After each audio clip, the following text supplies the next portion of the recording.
Buenos días, muy buenos días.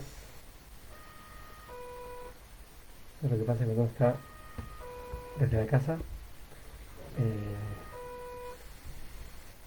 Ok, ahora sí. Y llegó diciembre, y seguimos en pandemia. Eh, Así es la vida, nos toca seguir enfrentando esta situación transitoria como si fuera permanente. Interesantemente, eh, nosotros decimos que toda la vida en este mundo, así dicen los sabios, toda la vida en este mundo es una vida en que en teoría es transitoria. Sabemos que es transitoria porque después es una vida eterna. Sin embargo, esta cosa transitoria para nosotros se nos hace permanente. Creo que así también funciona, nos guste o no, así está funcionando eh, esto del coronavirus. Cada vez está durando más esto y, bueno, se hace más desafiante. Eh, en fin, eh, bienvenido a todos los que se están conectando. Eh, Perdón, el día viernes no pudimos dar el shiur. Yo tuve un tema personal, una alegría, así que no pude dar el shiur en vivo, pero acá estamos de vuelta eh, en este ciclo. Hola, Fanny, muy buen día. Ok, el tema de hoy es un tema muy entretenido, eh, pero, pero no es fácil de digerir, así que yo creo que varias de las cosas que yo voy a decir les van a quedar dando vuelta. eh, y creo que de a poco esto va a ir decantando. Eh, el tema, el tema, por supuesto que los trae Mikhtar Meliao, lo trae nuestro querido Rav Dessler, que es con quien venimos estudiando todo este ciclo, hasta ahora por lo menos. Eh, lo trae en el tercer tomo en hebreo, en la página 284, y él pregunta, o él plantea, cómo funciona la lógica de causa y efecto en el mundo espiritual. Y hacemos un contraste, un paralelo, pero y un contraste entre esta lógica de causa y efecto que nosotros muy bien conocemos del mundo físico y cómo esto funciona en el mundo espiritual, eh, y que es fascinante cuando uno se da cuenta eh, las diferencias que hay y las implicancias que esas tienen para nuestro día a día. Así que ahí vamos. ¿Qué significa causa y efecto? Los que ya me conocen, yo soy ingeniero, así que esta cosa me gusta. Causa y efecto es un principio con el que el mundo fue construido desde su inicio, en el que existen, el mundo opera de una forma secuencial, y todas las cosas que suceden tienen un origen. Eh, todo lo que yo veo, todo tiene un origen. Y esa es la razón por la que se permiten varias preguntas. La pregunta, por ejemplo, ¿y de dónde viene esto? Si no hubiera certeza de que todo tiene un origen, hola Marta, bienvenida. Si no hubiese una certeza absoluta de que todo tiene un origen, no habría la pregunta de decir de dónde viene esto, ¿no? Desde las personas, uno siempre dice, ¿y quiénes son los padres de esta persona? ¿Sí? ¿De dónde viene? La pregunta es porque todos tienen un origen. ¿Sí? Si alguien pudiera nacer de forma espontánea o por gracia divina, no voy a hacer alusión a nada, pero si alguien pudiera nacer así, gracias, no vendría de nadie, vendría de, nació, se generó, pero no, todo tiene su origen, las montañas tienen su origen, entonces las explicamos con todo tipo de fenómenos físicos. eh, la lluvia no llueve porque sí, la lluvia responde a una lógica, hay una causa y un efecto, hay todo un proceso. Mientras no conozco el efecto, yo creo que la lluvia cae milagrosamente, así nomás. Cuando avanzamos un poquito en el conocimiento de la naturaleza y de las causas y los efectos, podemos empezar a desarrollar modelos muy interesantes que pueden predecir cosas. Fascinante. ¿Por qué puedo predecir?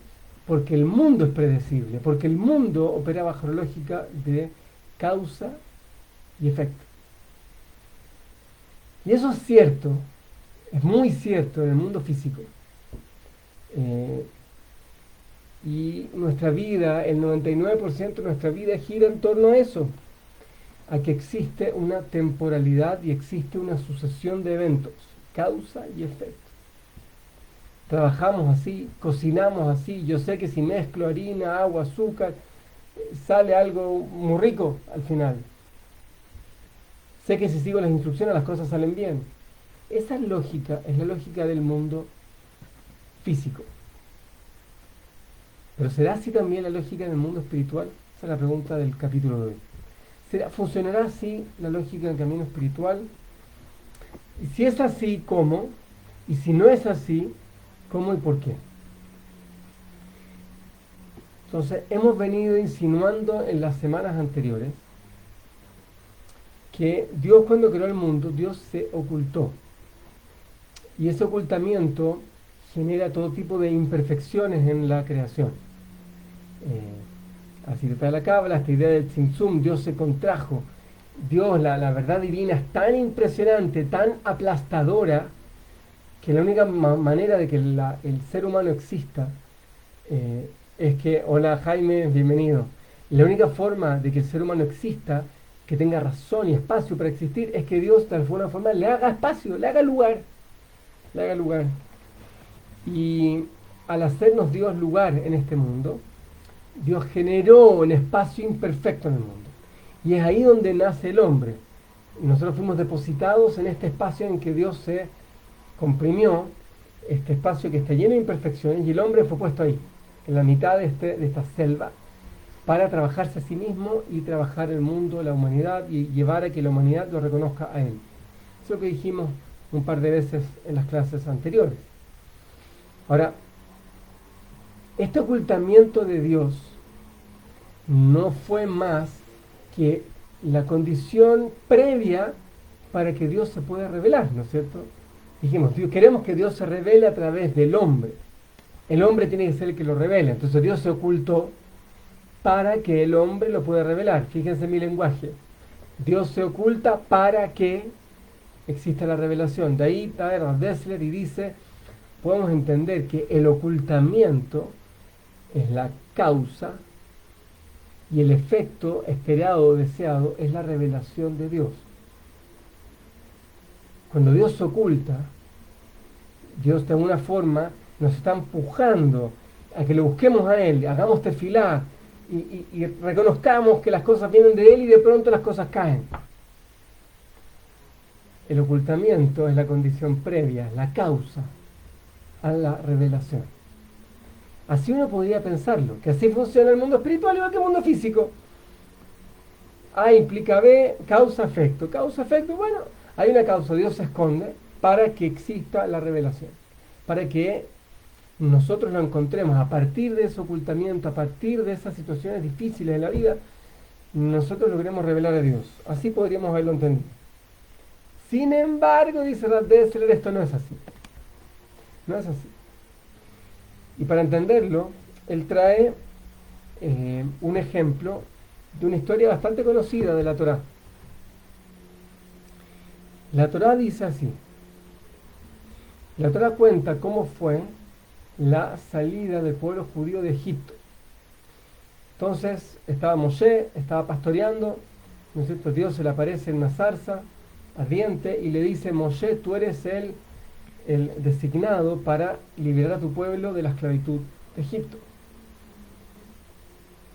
Entonces Moshe tenía que hacer dos cosas. Primero tuvo que hablar con el pueblo, contarle, y luego Moshe con su hermano Aarón, que iba a ser su vocero. ¿Se acuerdan? Moshe no tenía mucha facilidad para hablar, entonces Aarón lo acompañaba, Aarón iba a ser el vocero, pero ambos juntos en definitiva fueron a hablar con el faraón para pedirle que deje ser el pueblo judío. Pero la Torá lo plantea en dos etapas. Dice, primero, está escrito en la Torá, dice, Vayelech Moshe ve Aarón, Vayesfu et kol ziknei Israel. O sea, fueron Moshe y Aarón, reunieron a todos los ancianos del pueblo judío, Vayamen ha'am, y confió el pueblo, Vayakdu veishtahabu, y se reverenciaron frente a Dios, frente a Moshe, entendieron que Moshe y Aarón eran enviados de Hashem. Confiaron, dice, vaya amén, ha'am, confiaron. Veajar Kashkatub, dice Rav Dessler, y después está escrito, Veajar Bau Moshe ve Aarón veyombru el paró, y después vinieron Moshe y Aarón y hablaron con el faraón. ¿Sí? Y le dijeron al faraón que ellos vienen, le dijeron, faraón, tú tienes que dejar salir a todo el pueblo judío de Egipto. Y vino la revelación, y vino la redención, y el pueblo judío salió libre de Egipto. Entonces, Rav Dessler dice aquí, miren la secuencia de eventos. Primero Moshe y Aarón se presentan al pueblo, el pueblo confía en ellos, o al menos les manifiesta la confianza, y luego ellos van a hablar con el faraón, les piden que los dejen salir, los dejan salir. Causa y efecto. Hubo confianza del pueblo en el liderazgo de Moshe y Aarón, acto seguido le pidieron al faraón que deje salir a los judíos, y luego los judíos salen. Entonces hay una perfecta secuencia aquí de eventos que dan cuenta de la temporalidad de lo que sucedió. Sin embargo, Rav Dessler cita a Rav Shlomo Zalman de Liadi. Él lo cita y él dice, acá vemos algo que no es tan simple. ¿Qué fue lo que sucedió primero? Acá aparentemente lo primero es que el pueblo judío fue a hablar, digamos, que el pueblo judío confió en Moshe y Aarón, hubo confianza en ellos, y luego los dejaron salir. Sin embargo, tenemos que entender que aquí se esconde el secreto de cómo el mundo espiritual se conduce. Él dice, ¿cuál fue la razón por la que Faraón finalmente deja ser a los judíos? Y dice, más todavía, la pregunta es más profunda. Imagínense la escena, acuérdense un poquito del contexto histórico. Moshe, quien había sido criado en la casa del faraón, Moshe tuvo que escaparse de Egipto porque a Moshe lo estaban buscando porque lo acusaban de haber matado a un egipcio. Esa fue la razón por la que Moshe huye de Egipto, o sea, huye del palacio del faraón. Luego Hashem se revela a Moshe y le dice, tienes que volver y tú tienes que hablar con el faraón y dejarlos para que deje salir al pueblo. Entonces, miren esto. Moshe entra, sin que lo hayan llamado, entra a la oficina del faraón. Así como Pedro por su casa, Moshe entra. Moshe tenía orden de captura y no lo capturaron. Y Moshe habló con el faraón y el faraón lo escuchó. ¿Por qué el faraón escucha a un tipo que de la nada viene a hablarle? Y miren lo que Moshe le dijo. Moshe le dijo, faraón, tú tienes que liberar a todo este pueblo, que son todos tus esclavos, que toda tu economía se basa en ellos, porque tienes ahí fuerza bruta, tienes mano de obra gratis. Le dice, no, faraón, tú estás equivocado. Dios dice que faraón se creía Dios. Imagínense la cantidad de ofensas. Y tú tienes que dejar salir a este pueblo libre. ¿Qué es lo que debió haber pasado ahí? En el instante, el faraón debió haber mandado llamar a este Moshe, que ya tenía orden de captura, y que lo había insultado porque había hablado que había otro Dios que era más poderoso que él, y que le quería quitar a sus esclavos. Lo debían haber mandado llamar, y en ese instante debían haber matado a Moshe. Y sin embargo, el faraón no mandó matar a Moshe, le dijo que no, pero lo dejó ir. Y ese fue el inicio de todo el proceso de que finalmente terminó con la liberación del pueblo judío. Entonces está Rav Dessler y él dice, la razón por la que el pueblo judío salió de Egipto no fue que Moshe habló con el faraón y que Moshe le pidió al faraón que salga. Esa fue la razón aparente. La razón real por la que los judíos salen de Egipto fue porque el pueblo judío se unió y aceptó el liderazgo de Moshe y aceptó la oferta que le hizo Hashem a Moshe y a Aarón de que ellos van a sacar al pueblo judío a la libertad. Esa fue la razón por la que salen de Egipto. Acuérdense que esta secuencialidad temporal que nosotros conocemos, tengo un vecino que está haciendo trabajos, esto es en vivo. Bueno, la temporalidad que nosotros conocemos en el mundo físico es únicamente en el mundo físico, puesto que en el mundo espiritual el tiempo no es una restricción, de manera tal de que el antes y el después en el mundo espiritual es solamente una apariencia para nosotros que tenemos una pata puesta en el mundo físico, pero no es real. Entonces, la revelación, así trae Rav Dessler, la salida del pueblo de Egipto realmente ocurrió en el momento en que el pueblo judío confió en Moshe y en Hashem. Por esa razón es que después el faraón no mató a Moshe, porque ya estaba la historia La salida del pueblo judío ya estaba metida en la humanidad, ya había sucedido en realidad. Solo que en la apariencia física necesitaba darse una serie de eventos físicos. Y hubo 10 plagas, y hubo muchas cosas. Pero, pero la realidad de la salvación del pueblo vino en el momento en que el pueblo confió en Dios y en el liderazgo de Moshe. En ese minuto vino la salida. Entonces, esta idea de causa y efecto, esta idea de que el ocultamiento de Dios es la causa que permite finalmente la revelación de Dios en el mundo, esto no es verdad. Esto no es verdad. No hay una causa y un efecto.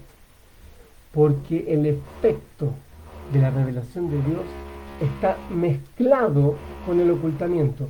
En el mismo instante en que Dios se oculta, es en esa misma energía del ocultamiento divino, es la misma energía que permite que exista esta revelación. Y yo les voy a dar un par de ejemplos más, que a mí por lo menos se me hace más fácil poder experimentar esto. Sabemos nosotros, está escrito en la Guimará, el Talmud, en la introducción al Tratado de Sanedrín, está escrito que Kol Israel Yesh Lahem Helek Leolam Haba. Está escrito que todo el pueblo judío tiene un lugar en el mundo venidero. Sin embargo, un par de renglones más enseguida está escrito, pero estos no tienen un lugar en el mundo venidero.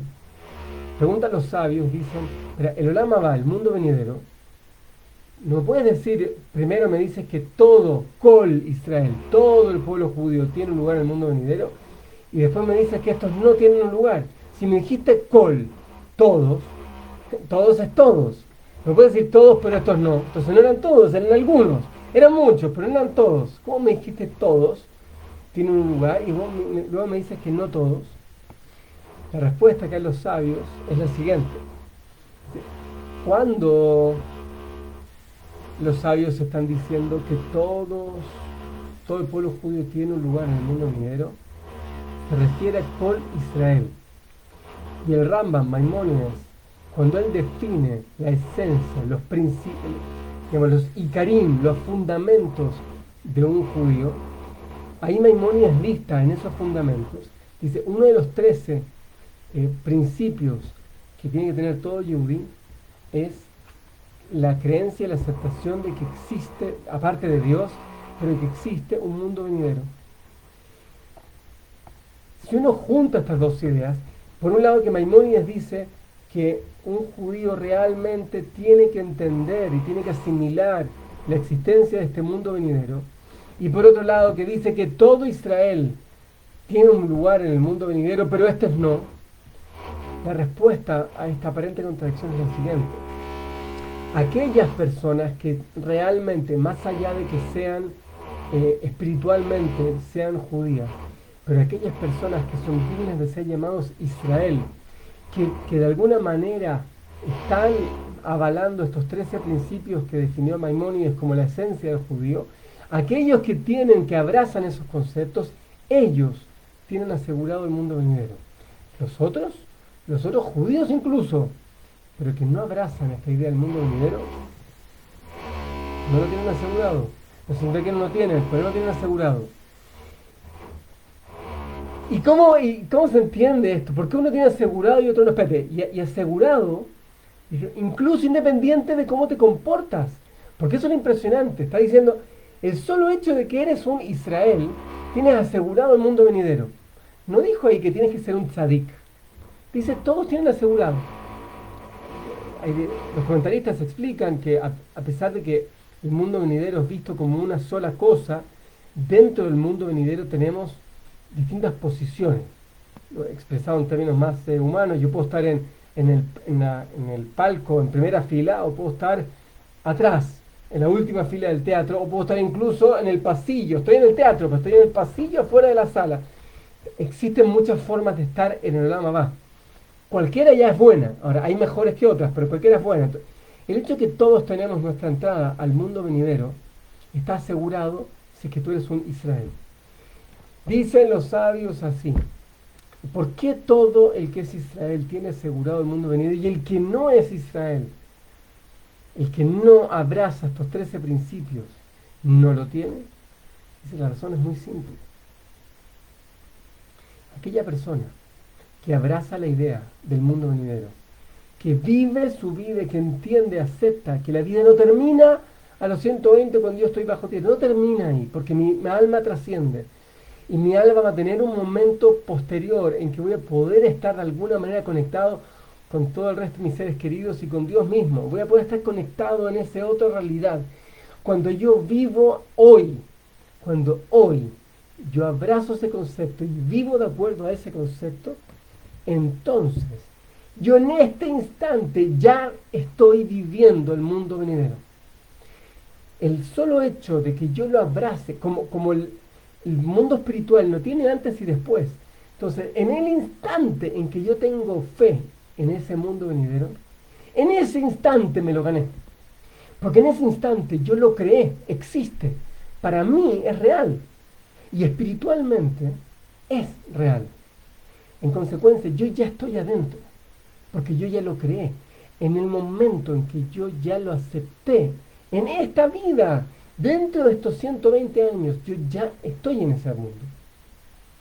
Todo el tema de la temporalidad es un tema físico nada más. Es una restricción física, pero espiritualmente yo ya lo tengo. Así entonces dice Rav Dessler, cuando Am Israel, cuando el pueblo judío estaba todavía en Egipto y todavía el faraón no había dicho nada y todavía Moshe ni siquiera había pisado el palacio del faraón.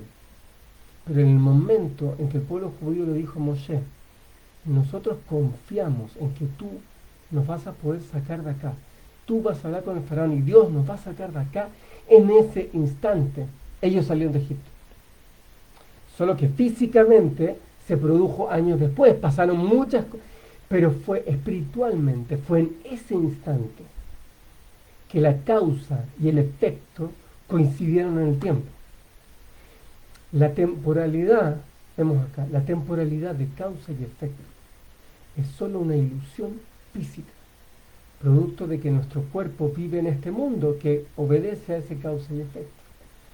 Pero las cosas suceden espiritualmente de forma atemporal, funcionan de manera abstracta, instantánea. Cuando yo hago una buena acción, ¿cuándo yo recibo la recompensa por esa buena acción?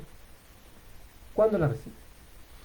Si yo me enfoco nada más en la consecuencia física de la buena acción, esa consecuencia física solo puede venir de forma posterior. Pero cuando yo pienso la consecuencia de esta buena acción como algo espiritual, porque la buena acción, todo lo que yo haga, tiene cuerpo y alma, y todo lo que yo hago tiene cuerpo y alma junto. Entonces la parte espiritual de mi buena acción tiene un efecto inmediato, porque no hay causa y efecto en el mundo espiritual. Yo inmediatamente me construí una realidad espiritual. Ahora, yo no soy consciente de eso, mientras no salga de este mundo. Por eso, que cuando Moshe Rabbeinu le fue a pedir a Hashem, le dijo, Hashem, yo quiero conocer, le dijo así Moshe, que fue el profeta más elevado que existió y que va a existir. Fue la persona que mayor cercanía tuvo con Dios. Moshe mismo le pidió a Dios, Dios, yo quiero saber por qué pasan las cosas, yo quiero entender las cosas así como tú las entiendes. Y Hashem le dijo, Moshe, no te voy a dejar, eso no lo puedes tener, solo lo vas a poder tener en retrospectiva. ¿Por qué le dijo eso a Moshe? Y si Moshe no podía saber todas las cosas, menos todavía nosotros, que estamos en un nivel inferior todavía que Moshe. Pero ¿por qué le dice Hashem a Moshe esto? Ahora lo puedo entender perfectamente. Lo que le está diciendo Hashem a Moshe es así, Moshe, tú eres muy elevado y tú tienes una capacidad espiritual mayor quizás que todo el resto. Has trabajado tus cualidades, tu humildad, eres una persona extraordinaria, pero sigues siendo ¿qué? Una persona. Y como persona que todavía eres, en tu realidad todavía te tengo que hacer creer que existe causa y efecto. En tu realidad no me queda otra que decirte que tienes que esperar hasta los 120, hasta que tú partas de este mundo, para que en el otro mundo, en que ya dejaste de ser persona, dejaste de tener un cuerpo, recién ahí yo te voy a poder mostrar todo. Mientras esté en este mundo no te lo va a poder mostrar. Pero lo que le está diciendo Hashem y lo que estamos viendo acá es que en realidad ya hoy está escrito y está dibujado todo. Instantáneamente mi espiritualidad se está desarrollando. Nada más que yo no lo logro captar, porque hay un yo mío que está vinculado y limitado a mi cuerpo. Y es ese yo el que tiene que esperar a los 120. Entonces que nos quedemos con este mensaje y que entendamos, ojalá, que por supuesto que tenemos que tener paciencia, y así como un bebé nace recién al cabo de 9 meses, y por más que yo me apure, por más que le rece a Hashem que yo quiero que mi hijo nazca a los 4, no, los tiempos son lo que son, y nosotros estamos en un mundo en que existe causa y efecto, existen tiempos, procesos, existen realidades, pero eso es nada más que en el mundo físico, porque en el mundo espiritual las cosas suceden de forma instantánea, no hay un causa y efecto, la causa, digamos, el resultado se genera en forma instantánea al momento de yo haber generado el efecto. ¿Y por qué?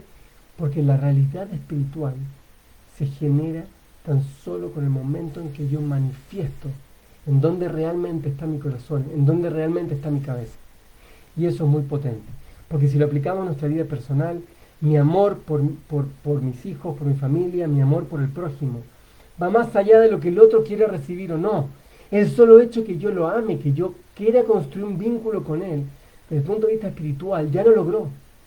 Por eso que decimos que incluso de acuerdo al judaísmo, si una persona tuvo la intención de hacer una mitzvah, una buena acción, pero no lo logró hacer, nosotros decimos que esa mitzvah igual le cuenta, ese mérito le cuenta. ¿Y por qué? Ahora se entiende bien. Porque la intención de haber hecho eso, si la intención fue real, esa intención espiritualmente hablando, en ese instante ya generó la realidad de esa mitzvah. Si después hubo obstáculos físicos que no me permitieron materializarlo, es un tema que solo es relevante en este mundo físico, pero en la realidad espiritual las cosas suceden de forma instantánea. Ojalá podamos vivir permanentemente, ya lo dijimos, es una de las 6 mitzvot constantes. Ojalá pudiésemos tener esta claridad de que nuestra vida espiritual es tanto más sofisticada y tanto más increíblemente justa que lo que nosotros podemos ver en este mundo. En este mundo hay restricciones, pero en el mundo espiritual no hay tiempo, no hay procesos. En la realidad espiritual las cosas valen por como yo las voy definiendo. Cuando el momento que tengo fe en Dios, el momento que yo creo que existe la mamá, el momento que yo quiero hacer algo, en ese instante yo ya transformé todo el mundo espiritual. Nada más que tener paciencia, y a los 120 vamos a poder cosechar, vamos a poder ver todos esos frutos que ya hoy existen. Nada más que yo no puedo tener la conciencia física de ello, pero al final del camino sí lo voy a encontrar. Que esta realidad sea realmente para nosotros cierta. Una excelente semana. Nos vemos. Espero que se haya entendido este concepto. Gracias a todos los que están conectados.